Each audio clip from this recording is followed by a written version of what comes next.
A very good morning to all of you. And I'm really delighted to be back at the GTS. To come back year after year to see a summit like this grow is really a very good feeling. You are right, Rudra, that I did push it in the early years. I'm not sure it was very gentle, but the fact is really, when I look at the reach and the impact, there's sort of a lot of satisfaction in it. I hope you'll keep growing. I think the theme which has been picked is particularly timely because today technology is very much at the heart of geopolitics. You could, of course, argue that it was always so.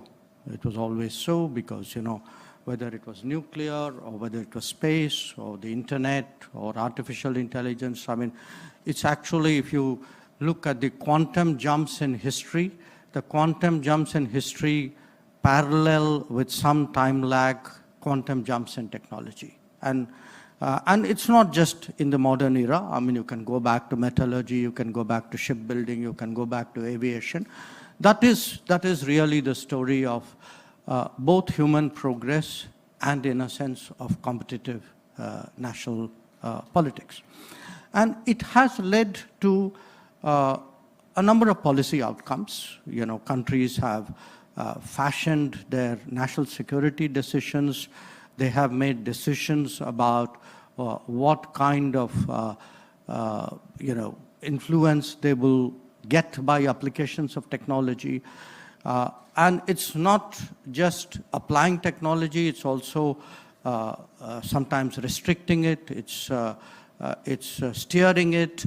In fact, in a sense, when I was thinking about the subject today, I was reminded of my own PhD, which was about 45 years ago.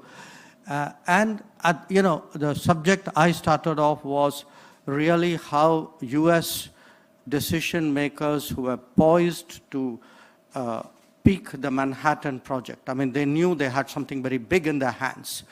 And they are now debating among themselves, what are the geopolitical implications of this?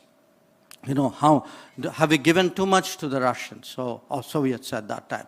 How does it change our strategy to bring the Pacific theater to a close? So the reason I sort of highlight that as an opening remark is really that, when we think today of competitive politics, sharper contradictions, I think we should be more and more cognizant that it's going to be driven by technology and also be visible or be reflected in the technology debates. Now, I had 6 basic points to make today. One, and I say this especially to my own friends and colleagues and people in India, we cannot be agnostic about technology. And we have to stop pretending that there's something neutral about technology. Technology is no more neutral than economics or any other activity, and you may speak about whether it is data or oil, or oil as data as the new oil.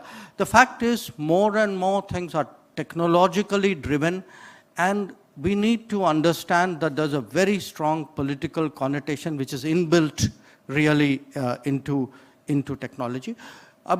Orthodox way of looking at it would be to go into the world of export controls and technology controls, which is still very, very relevant. In fact, in the last few weeks and months, it has become even more so.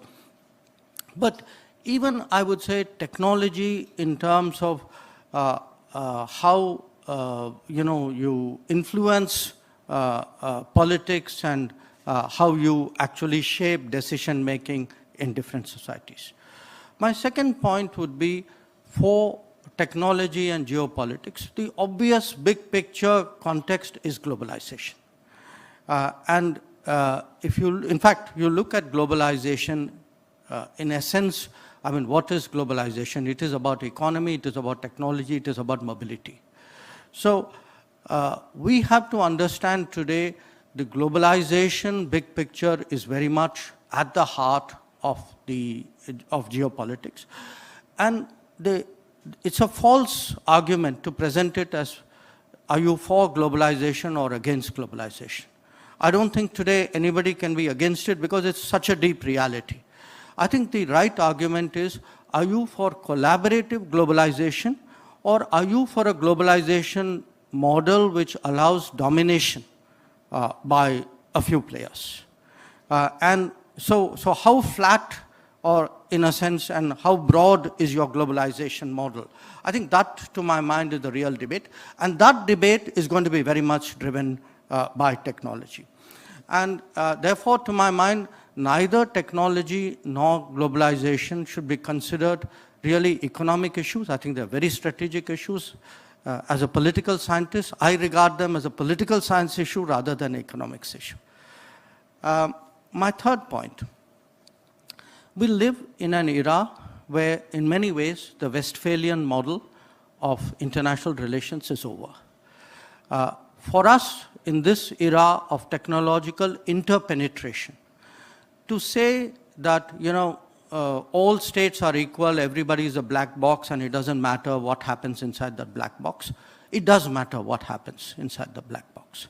I think we people, especially in India in the last 2.5 years, have woken up to the fact, where does our data reside? Who processes, who harvests our data? What do they do with it? I think that's a very, very key question. And when we look at our partners, whether it's technology partners, strategic partners, political partners, I think the quality of partners and the sociology of partners, I think is a very, very important point. All partners are not the same. And therefore, today, trust and transparency have become key issues. We have, in a domain like telecom, already seen in India the concept of a trusted provider. I think in the digital side, we are going to hear more and more the concept of trusted geographies. So the moment you start talking trusted geographies, the geopolitical connotation of that is very, very clear. My fourth point, just as the Westphalian model has started to become less relevant, obviously when it comes to supply chains, the Nagoya model has also started, I think, to become less relevant. Between COVID, conflict, and climate change, just in time is just too risky. So the world, and I think particularly large countries with deep interests, are actually moving to a just-in-case approach rather than a just-in-time approach. And a lot of economic choices and technology choices are going to be driven by a just-in-case approach. So if you actually have resilience and reliability in supply chains, and you have trust and transparency when it comes to data, I would suggest if you add these two concepts up, you're going to, the outcome you're going to get is a very different geopolitical outcome than it used to be before. The fifth point I would make is regarding India itself. Our sense of technology in the past has been very narrow, and I speak here particularly from a governmental perspective. Typically, if you ask people in government, what's your sense of strategic technologies, they would say, well, defense, nuclear, space. I think that's like 50 years out of date. Today, there's a completely different world there, where the building of deep strengths is actually going to determine our capabilities. So to my mind, in a way, what we in India call Atmanirbhar Bharat, which is like a self-reliant India, you can say a kind of an economic strategic autonomy. That is today going to be key for global rebalancing. That big players are going to consciously strive to be technologically more I don't want to be self-sufficient, but technologically more capable, in order for rebalancing to actually take place. And finally, geopolitics ultimately does come down to partners and choices, and with whom do you have what relationship of what consequence. You know, there are different ways you can slice up multipolarity. You can look at multipolarity, you know, who are your key partners politically? Who are your key partners in trade? Who are your key partners in energy? And the answer will always be very different. So when it comes to technology, because technology is going to be a key criteria today, I would say our key partners, and this is an Indian view, or this is my view of what should be India's view, which is, I feel, who gives us access, number one, who is our collaborator, and who is our market. To my, to my view, these should be the criteria of, which direction the needle should move. And if you look at India's geopolitical positioning, I would say it should be a kind of a net assessment of politics, of energy, of economics, but increasingly of where our technological interests lie. And our positioning should really give a substantial weight to that technology factor. So let me just conclude by saying that when we speak about the rise of India, the rise of India is deeply linked to the rise of Indian technology. I think Rudra spoke about semiconductors. It could be semiconductors, it could be 5G and onwards, it could be AI, it could be more commercial space launches and satellite fabrication. But in the world that we are in today, I would still say there might be greater disorder under the heavens, but there is more opportunity in that disorder. So once again, thank you all for being here this morning, and it's a great pleasure to speak to you.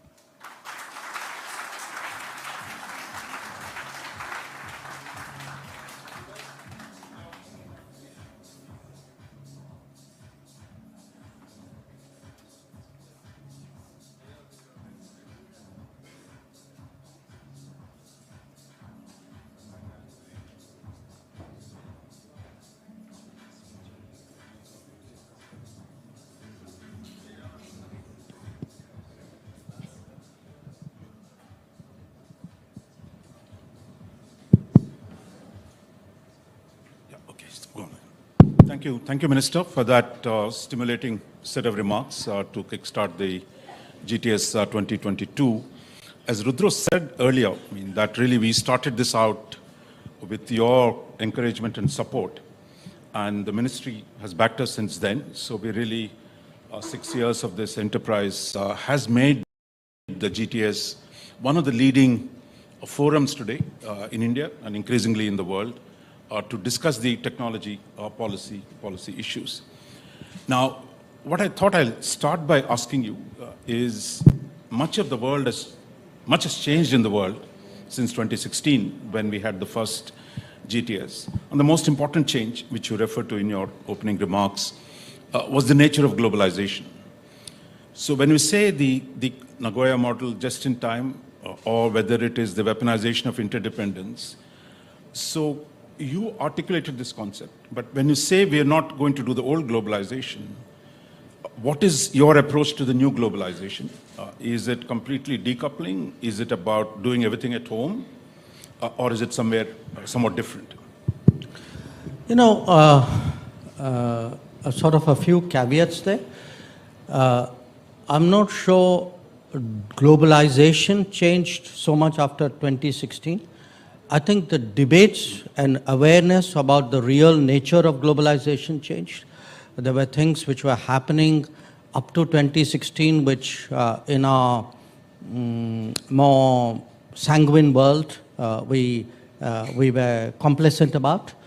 And a lot of these were, it's actually very interesting if you look at the trigger events, in a way, Brexit was a trigger event. Trump's election was a trigger event. COVID has been much more than a trigger event. It's regular disruptions of the global economy due to extreme climate. But the key to my mind is actually a sharper realization that big production shares, big market shares, big resource shares are all going to be leveraged, and leveraged right in your face. So the idea that everybody was going to be delicate about it and going to have rules and will work out something which is good for everybody, that's not the direction the world has gone. We have actually seen very tough decisions made by some countries. Tough, not in the difficulty of the decision, tough in terms of the impact it has on the rest of the world. So I would, if you ask me, so therefore what kind of globalization? To my mind, certainly many more countries, you need, in a way, much more decentralized globalization. You need many more centers of production.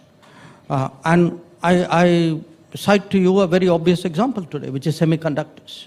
That the concern in the world about the concentration of production when it comes to chips is very, very apparent. So if you are going to move in terms of de-risking the global economy, a large part of it will have to be to de-risk the technology sources and the production sources associated with it. So when Government of India talks about Atmanirbhar Bharat, the idea of a much more self-reliant India, people kind of, obviously in a politically polemical world, people say, well, you're going back to pre-92, etc. No, we're not. Nobody in their right mind would even think of that. I think what people, the thinking process is really, how do I limit my vulnerabilities? How do I have greater production possibilities in India? Some of it has to do with the risks and the worries about external exposure. Some of it is about our own capabilities. A country like India, it should not have the kind of manufacturing we have today. We are grossly under manufacturing. And, when I hear people saying, well, our future is in services, that's simply not true. Our future is also in services, definitely. But you cannot say that we will grow to be a major power and we're going to give manufacturing a pass. And that is why PLI, for example, the strong support which is today being given to different domains of manufacturing is so vital. One of the features of the last 30 years of globalization was also the world of technology became increasingly integrated, barring the security-related constraints that existed. For example, American venture capital in China, Apple's production in China, the links between Silicon Valley and China, that's what produced the explosive growth. Two things have changed. I think one, the US-China conflict. The other is the recognition, as you mentioned in your speech, that you cannot simply leave everything to a dispersed chain. Therefore, you need to have some capabilities inside. No, Raj, I think it's more than that. See, when the debate moves in the direction of civil-military fusion, when you say, this belief that there are technologies and activities that are benign and we can compartmentalize it, and there's that tough world which is a national security world, and there's this nice world where market economics, it will be business as usual. I think that belief has collapsed. You look, our actions, for example, regarding apps in 2020, was actually driven by a concern of where is our data going.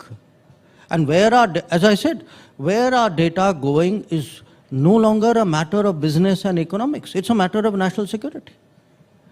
So I would say in an interesting way, because everything has become, everything is being weaponized in this world of ours. So I have to change my approach to the extent of where I should be protective about my interests. I have to define my protective zone in a much broader sense. Now, obviously, no country, can really be an island. So, which is where trusted partners and trusted providers and trusted geographies come.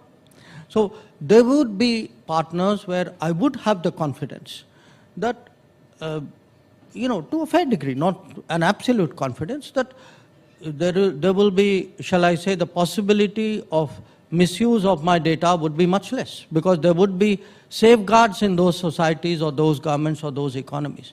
There would be countries where it would not be there, and those will be partly influencing my choices. If you go back, I think one of the tensions in the framework that you identified is how do you develop your internal capabilities? Because without those capabilities, you can't really navigate the world of technology. But at the same time, the need for partnerships, the need for engaging trusted partners. For example, if you go back to the 60s, India was among the first countries to develop, electronics all across Asia. Homi Bhabha, under the Department of Atomic Energy, started the Electronics Corporation of India. But then we turned to complete self-sufficiency, and we lost a lot of the ground. So today, when you're talking about semiconductor manufacturing in India, bringing people, collaborating, so is that a fundamental change from turning inwards to one where we collaborate with the partners so that our capabilities grow, and it's also mutually beneficial to our partners? The last time I was in DC, we had a meeting in which there were people from the semiconductor industry there.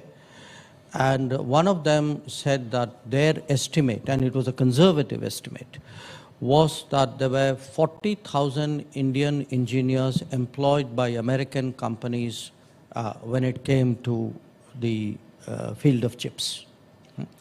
So the fact is, there is already at an industry level a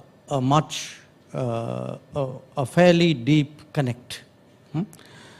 And it's a connect which is in other parts of digital business. It is there in other industries as well. The world of policy, the world of politics, the world of national security cannot be divorced or cannot be in conflict with what is there, in a sense, on the street. My sense, again, I don't want. You look in this country, because of this model which gave us so much grief by the time we reached 92, the protectionism is a very easy word to throw at somebody and to kind of delegitimize or to put them down. But in the name of not being protectionist, it mustn't be that you throw the baby out with the bathwater. Surely a country like this must have capabilities. Surely there must be, there must be an industrial policy, there must be a national security policy, there must be a national security industrial policy. I think it's important to get the balance right. It is also, it should be fair not to, as I said, use these throwback images to advocate, a deindustrialized India as a disarmed India. And which one of us wants to see unilateral disarmament in this competitive world? Okay. If you go back again to the 60s, when much of the advanced technologies began in India, our first reactor, including the research reactors, one was American, one was Canadian. Our first power reactor was an American General Electric. Our first satellite was built by Ford Aerospace, and Ford doesn't exist, but the space program has grown. So somewhere we went, some things happened which kind of broke that initial enthusiasm between, US supporting us, and then the 74 sanctions. Yes. It's an interesting point, because I wanted to keep my initial remarks short, so I didn't come to that part. Look, what happened was the geopolitics of that era broke the connection. Or didn't break it, it diluted it very substantially. Today, we are talking of the impact of technology on geopolitics. I think it's equally important to look at the converse, the impact of geopolitics on technology. That if you get your geopolitics right, in a way, there are a lot of technology benefits. You know, to my mind, it is essential if India is to grow. You know, in the history, at least in modern history, everybody has grown in partnership with somebody else. Everybody. There's nobody, you know, who sort of did it autarkically and. Who got from Germans. Yes, yes, right. So we have to see today, you know, where are our interests and who are the partners we should have. And that is why I said, to me, my definition of our long-term partnerships is really where is it that our technologies and our capabilities will grow, which means who gives you access. And they will only grow if it's a business, which means therefore who gives you business. And they will grow when there is a human collaborative connect, because at the end of the day it is all up there. So where is it that there's actually a living bridge in technology? And to my mind, the answers are as plain as the nose on my face. Yeah, I mean, looking at the, you know, it's quite clear that, look, one of the things we did after 2019 when we walked out of RCEP was also to disconnect with the Chinese technology world. Our 2G, 3G, 4G, you know, grew on. That started from 2020. Yeah. Yeah. But the RCEP was 2019. Yes, the RCEP. And the 2020 yes, right. onwards and during the pandemic.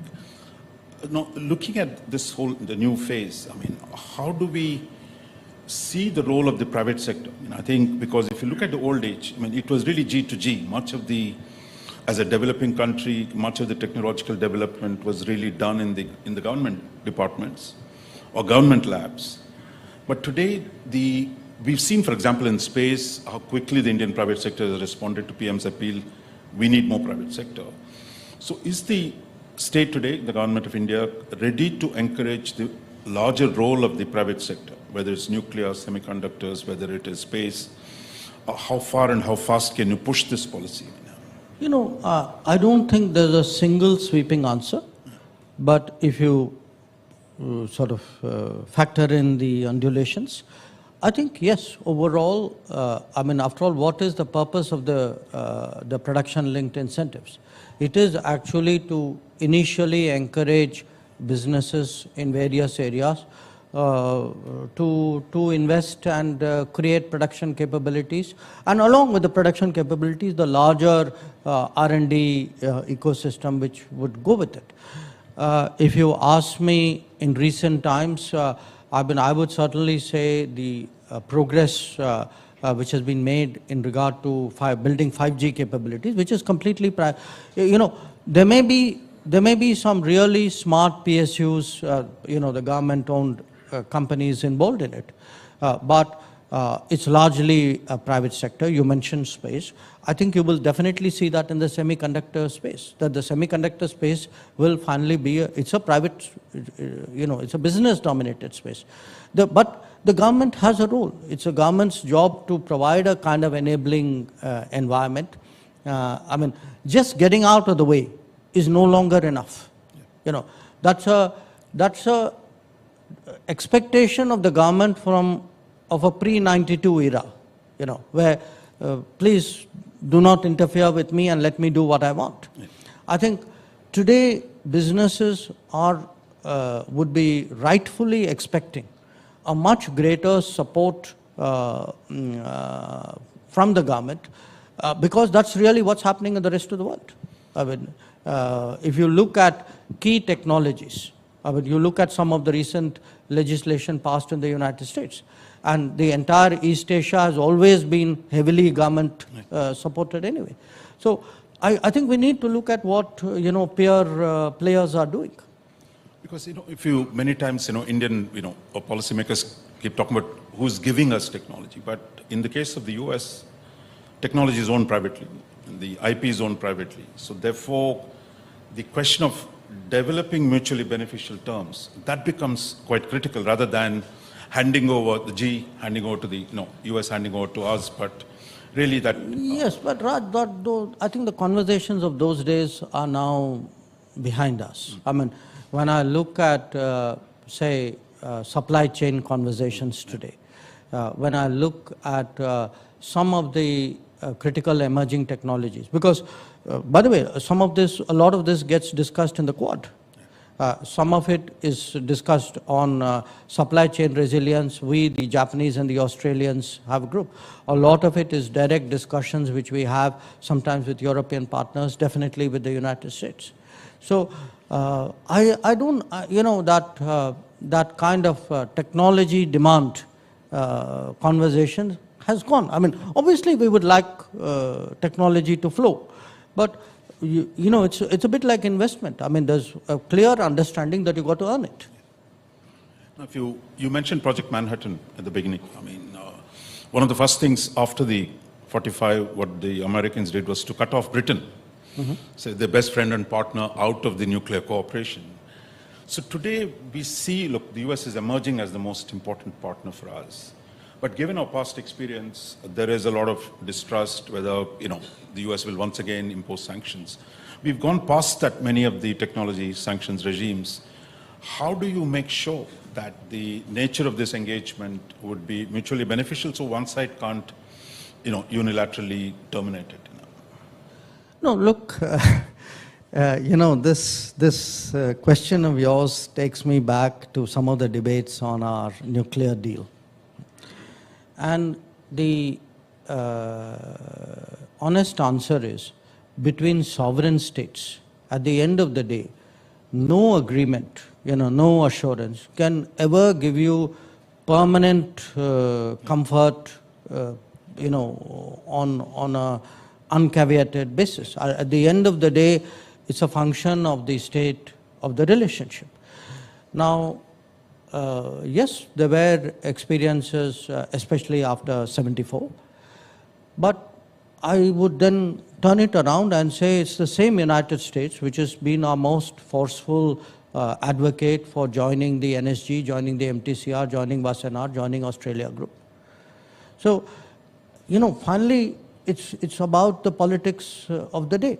And the politics of the day has changed profoundly. Otherwise, you would not have Quad. Or, I can give you other examples as well. So I would today make my technology calculation. If I remain, I'm not saying history is bunk, okay? History has a utility.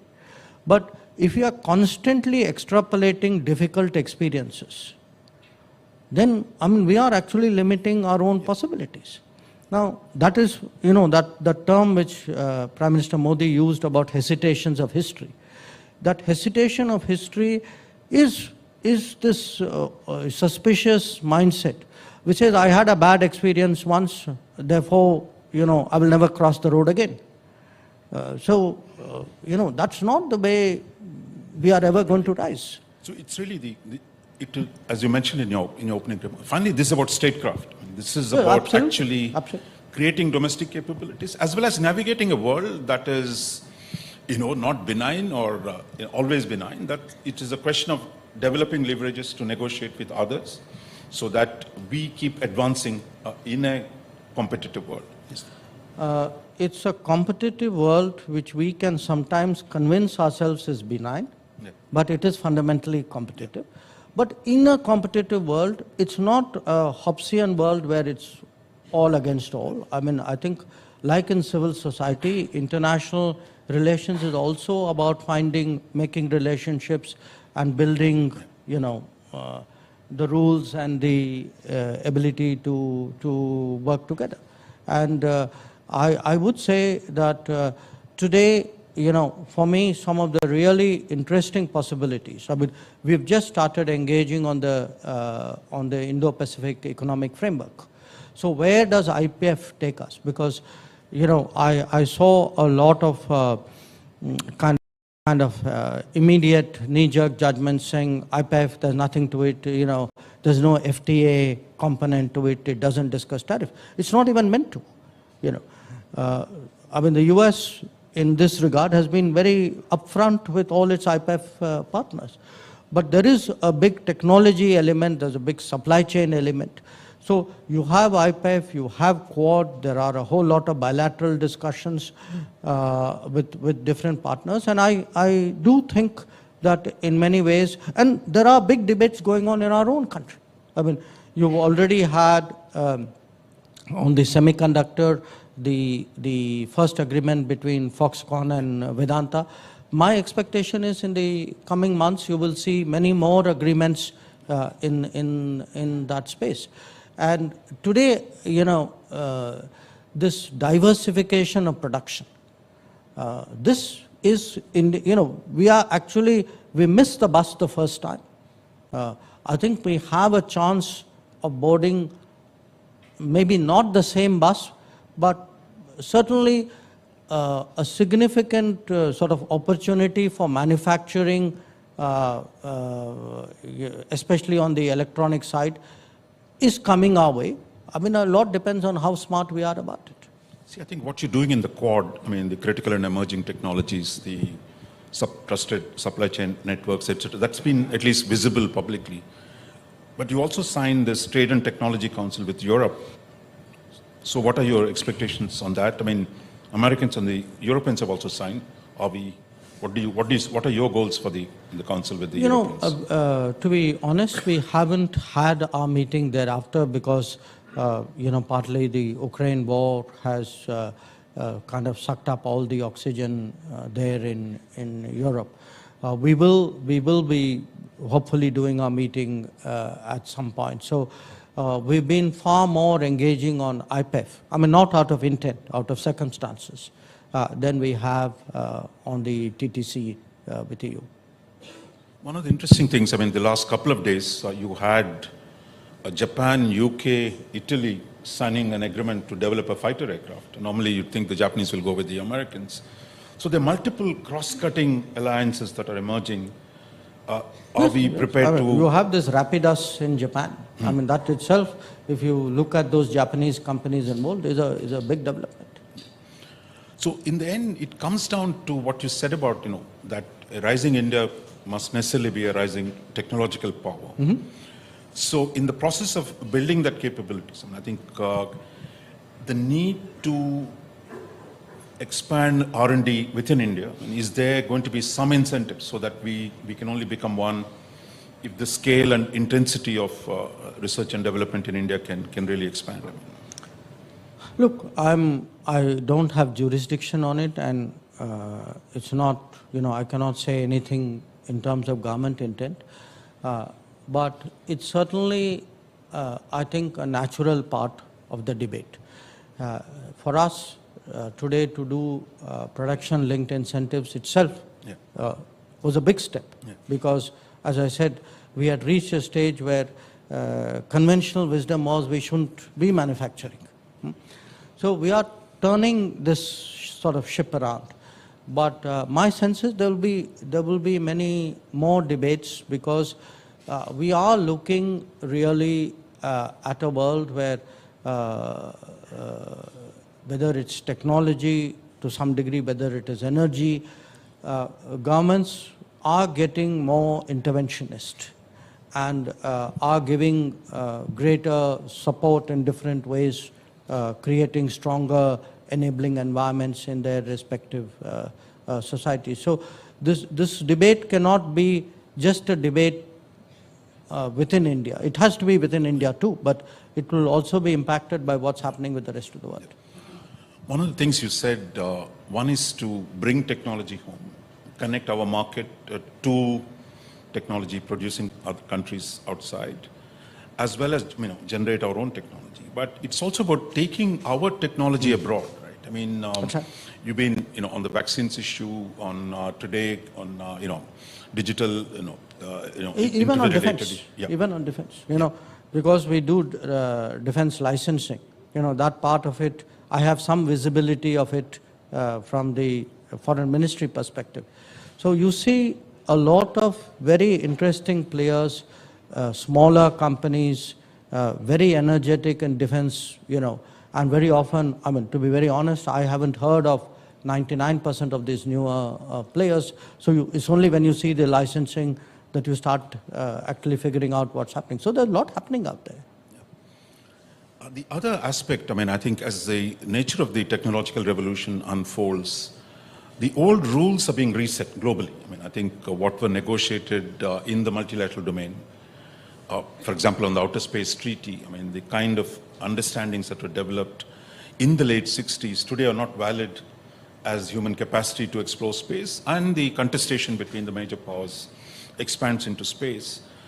So how effective is our participation in shaping those rules? Because it's interesting, in 67, when Outer Space Treaty was being negotiated, India actually was among the drafters of the treaty. But today, as the rules change, are we ready to build those coalitions, which you talked about, and actively shape the new rules under which the outer space environment is going to be managed? I, in a way, give you a broader answer than outer space. I think what we are going to see, if you're going to see an intensification in big power competition,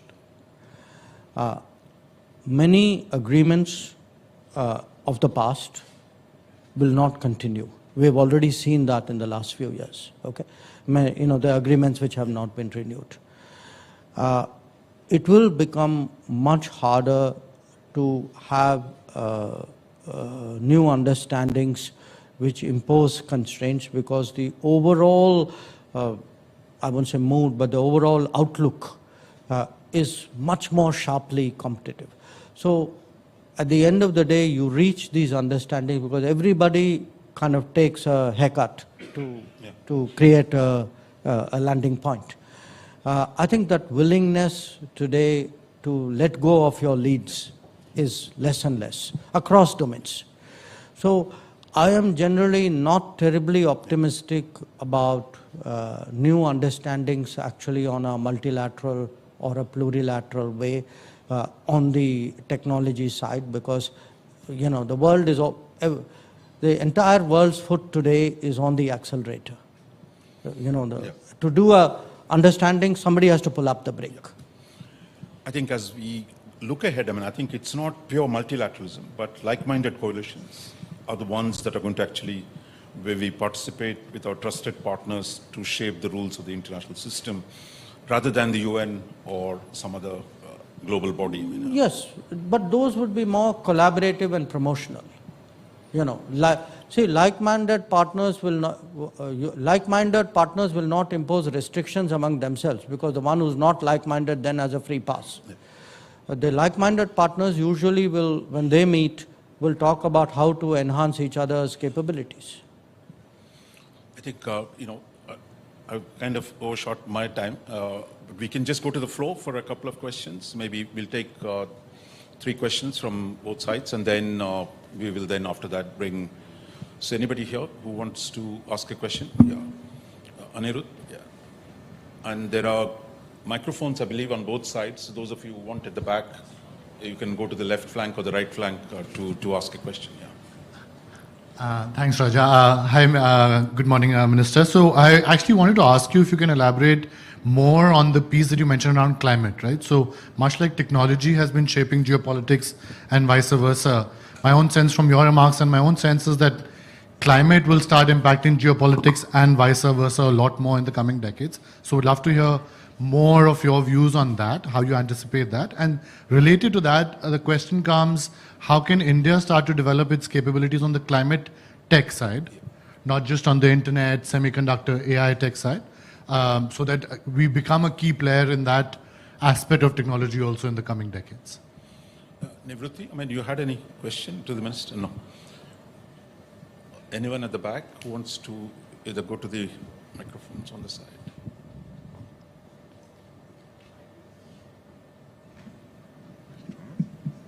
There's someone there. Yes, sir. Okay. Please introduce yourself. Yeah. My name is Rijul Sachdev. I'm from IIIT Bangalore. So, Minister, I really enjoyed your presentation. I just had a quick question. Can you speak up a bit? Yeah. Can you hear me? Okay. So, you talked a lot about trusted areas and economic collaboration as well as technological collaboration. But I was just wondering, I mean, considering the G20, where India is taking on a presidential role, What happens between a system, say, like the EU GDPR and the draft data protection bill, where, I mean, in the GDPR, the penalty is 5% of the global turnover, whereas in the draft data protection bill, it's a very set amount. So in situations like that where privacy is potentially violated, how can you possibly manage to achieve a balance? Okay, we'll take just one more. Is there anyone else? At the back, right at the back, one of the younger people there. Right at the back, yeah. You can move to the left. It's going to be blind date. Make it brief, introduce yourself. And, Sure. Good morning to everyone. Thank you, Minister, for your keynote. I just had a short question regarding India's position vis-a-vis technology and how we're looking at G20. And just before that, introducing myself, I'm Prathit from Council for Strategic and Defense Research. I wanted to ask that where do we see our regional potential in terms of India as a regional partner? And we know that this G20, we have pledged to present the South-South cooperation in the priorities of the South. Where do we see India's potential as a regional partner in terms of technology sharing, in terms of data? Are we looking forward to prioritizing that in the G20 and the upcoming initiatives? Thank you. Thank you. Minister, we had 3 comments. Yeah, you can.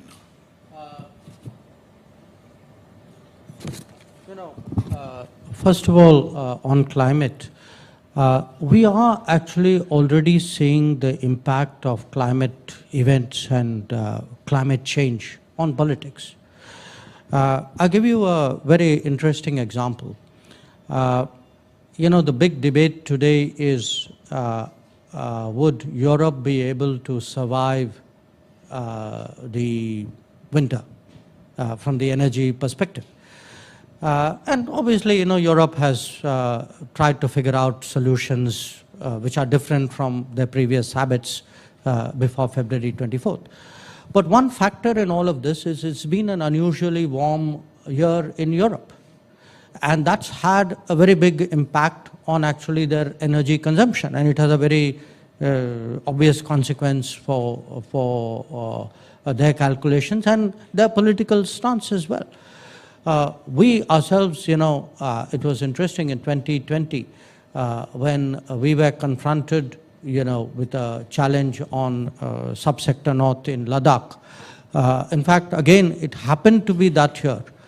Unusually warm period, which actually enabled many of our divisions to move up, which if had taken a statistical probability, it would have been much colder and more impassable at that time of the year.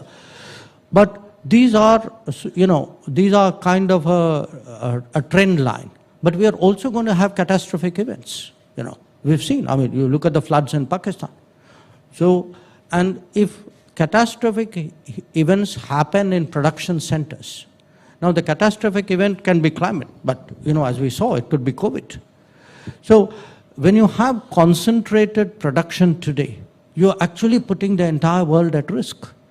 And in the de-risking, pandemics is a lesson to learn. Conflicts, if a passage through, say, Black Sea becomes a problem, that is a risk as well. But I would argue that increasingly extreme climate will also, and because it will be a more recurring issue, would be a worry. On the climate tech, yes, you can see from 2014 that there's been a very sort of different kind of approach to the climate change challenge. Different kind of approach in terms of our policies, our advocacies, our energy mix, but it's a bit like digital and telecom. In a sense, the one who has the least of the established systems has the ability to actually embrace new possibilities. So I do feel that when it comes to climate tech, India today has a range of possibilities. It can be a lab, it can be a application field, it can be a generator of technology, So it is an area where, and again, you can actually see a lot of new businesses, when you go to a COP today, you actually meet Indian businesses in climate, which as a previous attender of COP, I can tell you was not the case. So this is like, and we are seeing this, it could be defense, it could be digital, it could be climate. There is a different a whole sort of energy out there. How do you get the balance, on the digital? Look, I think what the Indian system today is doing is trying to find a balance between ease of doing business on the digital side, between privacy, and between national security. And they have to find the kind of a right kind of mix here. Now, the Indian system today does sort of put out its draft legislation and invite the world to come in with its views. And I'm sure those debates will happen, and there'll be discussions, including obviously in the parliament, on this issue and get this right. So, people will always have views whether we are getting the right balance. That is natural. But it is certainly the endeavor of the government to get that right balance. The last question, the region and what can we do and G20. Look, I, in the last 3 years, have traveled fairly extensively in the global south, in Africa, in Latin America this year, meet a lot of my counterparts out there. A lot of them, one of course was the whole COVID story, the vaccines, the platform, the fact that we got a vaccination program, such a big one actually done. But there's a lot of interest in actually digitally enabled delivery. I was actually sitting with a president in the Middle East, and this was almost like it was like deja vu. He was complaining about leakage. He was saying, this much money leaves my capital and that much goes out there. Now, this sounded terribly familiar to me. And he was asking, saying, look, I heard about how you people have actually improved service delivery, benefits delivery, capability delivery with the help of a digital backbone. And when you look at our numbers, I don't think even within the country, these numbers have sunk into the minds of people. When you look at Garib Kalyan, the food program delivers to 800 million people, day in, day out, 800 million people. Putting the money in the bank delivers to 450 million people. If I take tracking any scheme today, when I travel, one of the things we do politically is actually at a meeting say, please tell me how many people have benefited from which scheme. We can actually track really who's getting the benefit of how many schemes and who's the eligible person and who is not. So there's a huge interest in the global south today at India's digitally enabled delivery system, because it's actually a way today of creating a social safety net, which 5 years ago people would have said a developing country cannot afford to do. So it's actually broken that fundamental presumption that social security is actually a wealthy society's prerogative. Digital can actually bring down our costs so massively.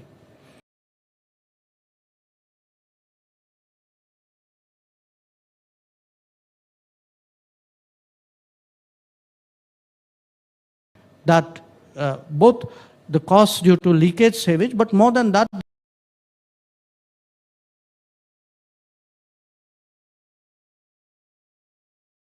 the fact that it's a very targeted delivery.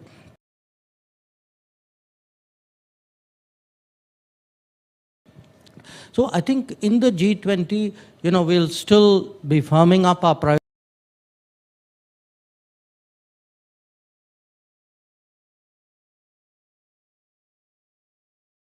authorities through a process of consultation. But certainly I can tell you this, that India would like to use its G20 presidency in many ways to reflect the interests and the concerns today of the global south, because we feel that those have been sidelined, and not just become a voice, but in many ways a kind of an exemplar, that we would like to take into global south what we have tested and delivered, performed and delivered at home. Thank you, Minister. I think all good things must come to a close, and the opening session. I think what you said today, a rising India must necessarily be a great technological power. You outlined 6 broad principles under which this, both internal development, it's coalition building, it's taking the technology to other countries, or sharing it with the like-minded countries. All these factors, and Carnegie India is going to work into these principles, and I think it's not often we get a good articulation of the policy in relation to technology, given the speed and the scope of the technological change that's going on in India and in the world. Your comments today, I think, are really welcome, and I think give us some guidance to take us forward. So thank you. Please join me in putting your hands together for the minister.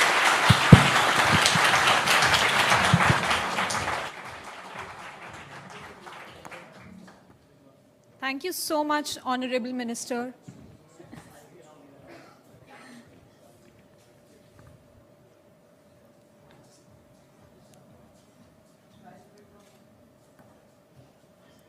Thank you so much, Honorable Minister and Raja, for setting the canvas for the debate at GTS. I personally believe that Minister's remarks are a very good curtain raiser for the many discussions that we have planned during the day. Please remain seated as the Minister leaves. Just a small housekeeping